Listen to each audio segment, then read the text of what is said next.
All right, welcome back in, folks, here on 92.7 KOCF Fernridge Community Radio. And we have Mr. John Shipe in the virtual studio. Welcome to the fray, John. Thank you. It's nice to be here. Nice to see you again. Good to see you, too. All right, let's get rid of this graphic. All right, now we can get down to business, brass tacks. How are you? Thanks for joining the program today. All right.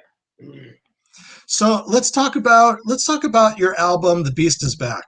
That was kind of a resurgence of your musicalness and your songwriting, a double album with just a whole boatload of songs. What made you decide to put that out? Well, I did not want to go 10 years without releasing an album. That 10 years went by strangely rather quickly for me. It's amazing how fast it goes by, isn't it? The time continuum is just rapid. And it wasn't really my decision to make a double album. It was my aim was to make a very finely thought out 10 to 12 song record to with a little bit of a business mind, to jump back feet first into the business with a very carefully planned out, rather concise collection of solid songs. It was the producer, Tyler Fortier, who said he felt that the material that I had was so diverse that we needed about 4 more songs to provide more linkage between the diverse material. Oh. And I thought it was a brilliant move. And anytime somebody asks me to talk more, I'm game. Yeah, can you write some more songs, John? Yeah.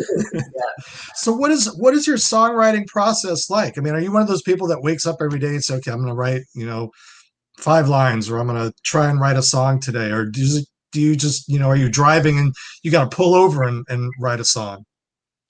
Yeah, I'm always writing. I love modern technology because I can just speak lyrics or sing lyrics into my iPhone at any given time. I tell people now that my songwriting process is less about writing songs and more about finishing them. I wake up every morning and I write whatever comes out of me, whether it just be, complaining journal writing or something a little bit more thought out and poetic. I'm always putting it down on paper, playing it on guitar and just pressing record. And so nowadays I'm usually finishing songs rather than sitting down from start to finish and saying, I'm going to write a song today. Right.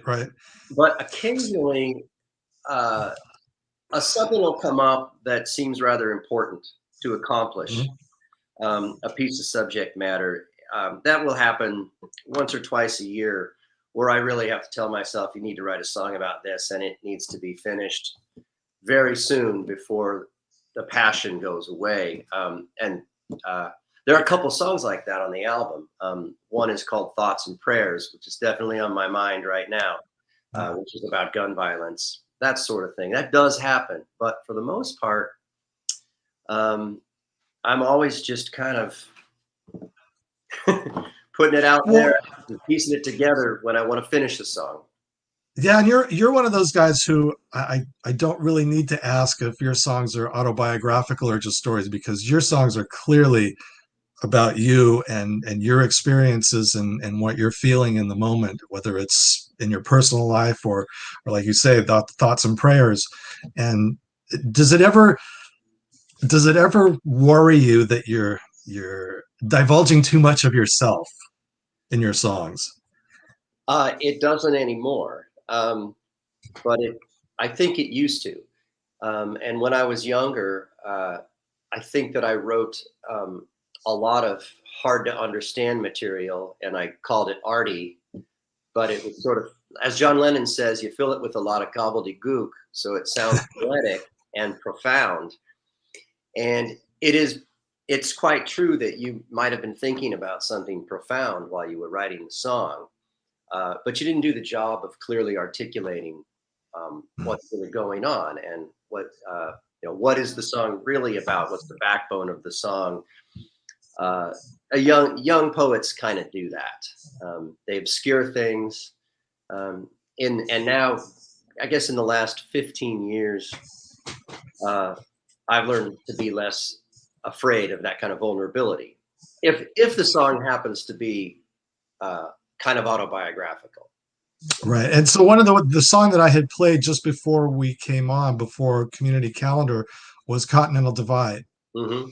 So talk about that song. And that's not the song that's on the compilation CD. We put Cosmic Repo Blues. We'll talk about that in a second, but talk about Continental Divide.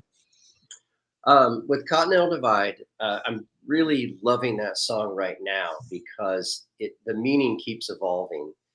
When I wrote it, I thought that I was writing a breakup song, and I not necessarily writing a song about a breakup that was happening to me.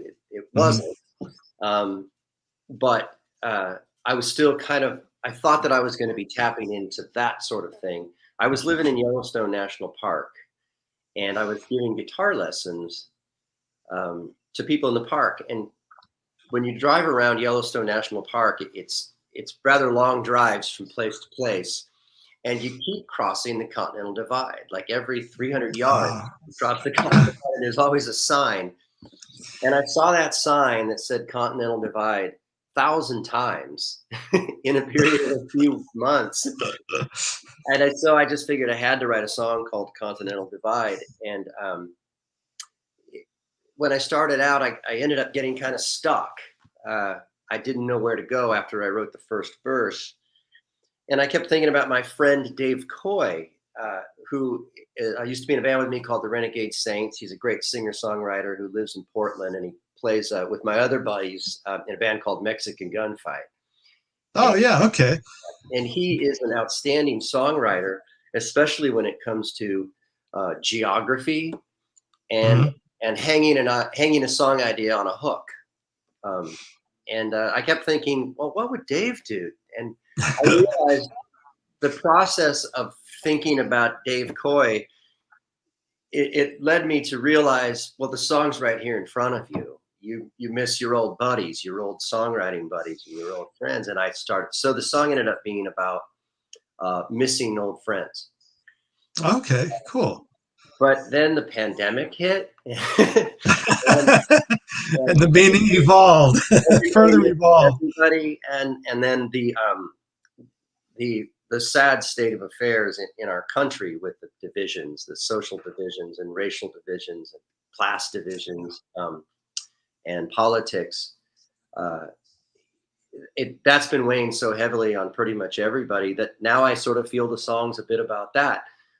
Song has a very positive message in it, um, I believe, and I actually added a bridge to it. So there's more to the song now when I play it live, and I love playing with my colleagues with impromptu accompaniment, getting them in on it.